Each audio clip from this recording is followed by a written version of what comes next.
47-9, your 1-2-3 blame game for what happened yesterday. The worst home loss since 1988 for the Cowboys. They become the first team since at least 2000 to trail by 14 or more at halftime in 4 consecutive home games, playoffs included. 27-6 at the half. That puts the combined total Dallas halftime deficit at 110-35 going back to the playoff game against the Packers. That followed a 16-game home winning streak. That was the second longest in franchise history. But now, the 167 points allowed are the third most in a 4-game home stretch in the history of the league. You heard that little note there. Caught over Trayvon Diggs. It's been a common theme this year. According to NFL Pro, this is the most average separation that Trayvon Diggs has given up in his career, and he is forcing the fewest tight window throws of his entire career. That includes back 2020, his rookie year. That's 2021 when he was Mr. Gambler and would give up big plays. The year he was giving up those big plays and still had 10 picks, the average separation on throws to him was 2.8 yards. This year it's 3.7. He's given up more than a yard per target on average, more than he did that. He would bait you. Like, he would bait a lot of... His master at it. And, this year, either he doesn't have the catch-up speed because of the knee, or teams just figured him out. I mean, I don't know. But it's not a good year for him by any stretch, and you see those plays. Now, look, you know what? There's not a whole lot of guys to keep up with Jameson Williams speed-wise. Yeah. But some of those are bad. Get your hands on it. Like, jam him. You know what he's a master of now? Having an attitude and getting snarky in the weekly presser sessions when the media goes, hey, what type of receivers Amon-Ra? Oh, give us a little breakdown of Jameson Williams' game. And Trayvon wants to have attitude oozing out of his pores to dismiss and talk down to the reporter asking that weekly question. Work a little bit more on your game than your sarcastic, smart-ass responses every single week. You're just oozing all that attitude that we expect out there on the field while you're dodging and being terrified of tackling. Terrified. Yeah. It's like he thinks... I talked to you about this a few weeks ago. I'm like, it's like Trayvon thinks when he ducks his shoulder and makes the first initial impact, that's going to come across good enough like on tape or the effort. It doesn't matter if the ball carrier comes down or not. But yesterday, Tolos put him on blast in slow motion for that tackling effort, and the coverage wasn't much better. Yeah, the only good news for him is that everybody else was tackling equally as poorly, that it kind of got it did get overshadowed a little bit. I wonder, is any of his play this year related to the knee? I mean, not refusing to tackle has refusing nothing to do to tackle with his is knee. not Getting a jam on Jameson Williams off the line of scrimmage has nothing to do with his knee. Some of the long speed stuff maybe, but I mean in general, there's a lot wrong with his game right now that has nothing to do with that aspect of it. I don't think he's just, he's got a chip on his shoulders. Honestly, give him a shot at running back. He does a really great job making sure he avoids all sorts of contact. I don't know that they could tackle him. Let me hear Rex Ryan live on TV. I said they were going to get their ass kicked because they weren't just going to lose the physical battle in the man versus man battle. They were going to lose the coaching battle, and it was going to be epic. And so I knew that was coming. And Ben Johnson, a mismatch of the century is Ben Johnson versus Zimmer. Like, God, give me a break here. Like, they never punted, for God's sake. They never punted. You could have put a high school defense out there, is what it looked like at times anyway. And poor number 6 Donovan. for Dallas. Donovan Wilson's an absolute man-child. I'll tip my hat to you because this poor guy had to make tackle after tackle after tackle. Look at him put his face in there. It would have been nice to have a linebacker hit like that. Instead, this kid's playing safety. By the way, that's a nice play right there. Great play design. And, man, I love Detroit Rock City. They rock their world. It's a beat. What's the last name I'm looking for? Don. Thank you very much. Who is pettier between Rex and Dan Campbell right there? He was waiting to load that up for Zimmer. Because, he praised Zimmer, was it either last week or the week before? I can't remember which one it was. But he really praised Zimmer for their defensive performance. And look, I mean, that was his, I got to give a compliment. I got to give one. I got to do it just to stay balanced, right? Fair and biased. It's like when I throw a star up every 6 weeks to McCarthy. Right. Yeah. And by the way, Donovan Wilson got dragged by Montgomery on the first touchdown. He got spun around like he was in a laundry machine hanging on to Montgomery's undershirt. Yeah. But, he went in on that one there. And that's I mean, Rex is basically auditioning. He wants back in the league now, right? He's auditioning for everything. He just wants so back in this league. What's wrong, Bobby? I mean, it's like Zimmer's not been good, but the level of like petty that Rex Ryan is on right now, given how his last 5 years as an NFL coach went, it's rich. He'll be part of our off-season time machine tomorrow. And by the way, it had nothing to do with money. That's not why you didn't get this job. You were never getting this job. All right, try to order it for yesterday. 1-2-3 with the blame game at 877-881-1053. Go ahead, Chop. Oh, you were giving. Oh, I thought you were going to give options. No, wherever you want. Oh, I'm not giving options. Okay, I want to see. To me, this is harder than doing power ranking. This is an extremely difficult exercise. Because there's so much equal blame. Yeah. Like everybody showed up just as poorly, which is why number one on the list is McCarthy.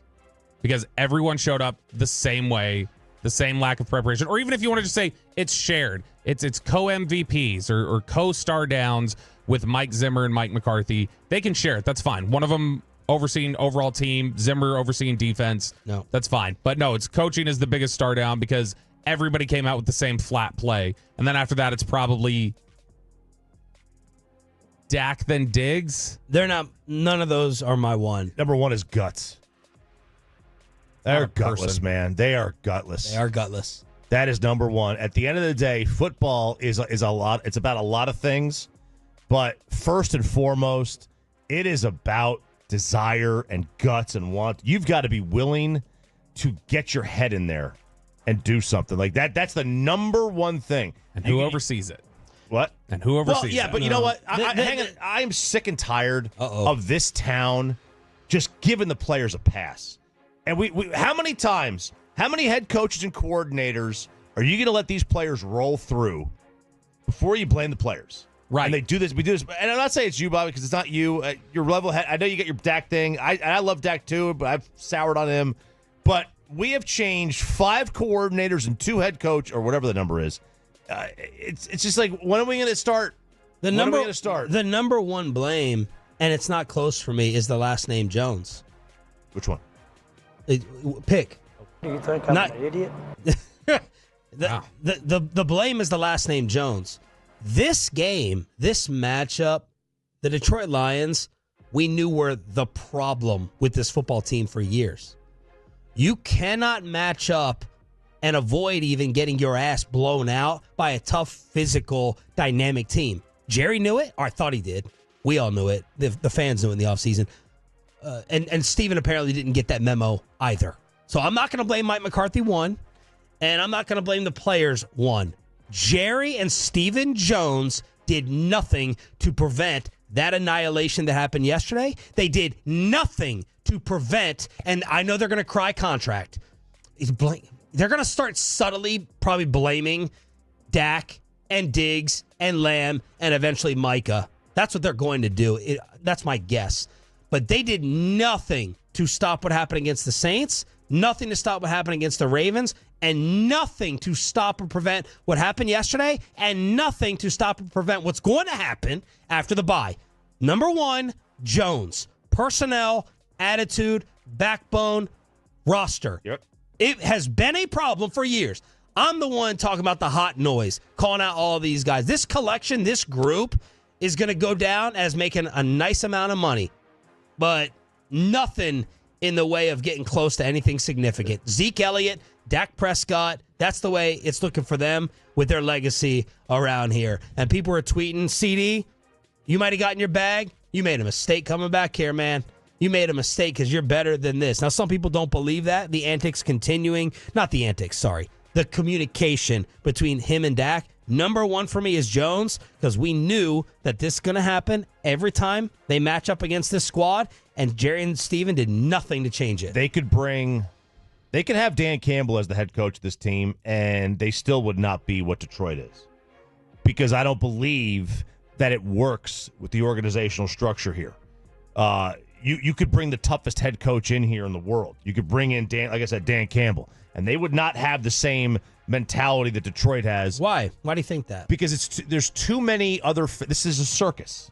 All right, and as was it Andrew Hawkins said on ESPN a couple of weeks ago, he goes, when you bring, when you go to the circus, you don't change it, you become the clown too. With Bill Belichick, if he were to come here, right? Because all the players can just go up to Jerry. Someone tweeted yesterday, Tom Brady's in the building. He'd have 0 championships if his career was Dallas. I fully believe that. You do? Yeah, I mean, like, not.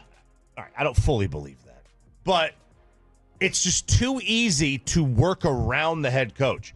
Do you think any of the Lion players even know who but Dan Mrs. Campbell Ford is? But Dan Campbell, like, for instance, Dan Campbell's organizational structure, he doesn't call personnel either, and he doesn't call plays. I think that might be an old expired narrative, Choppy, of everyone going and sitting down in Jerry's office. It's not about. I don't think Jerry's like that involved to that degree. I don't it's know. only Zeke. Yeah, I don't know if it means like sitting down in his office. It's just the whole organizational aura.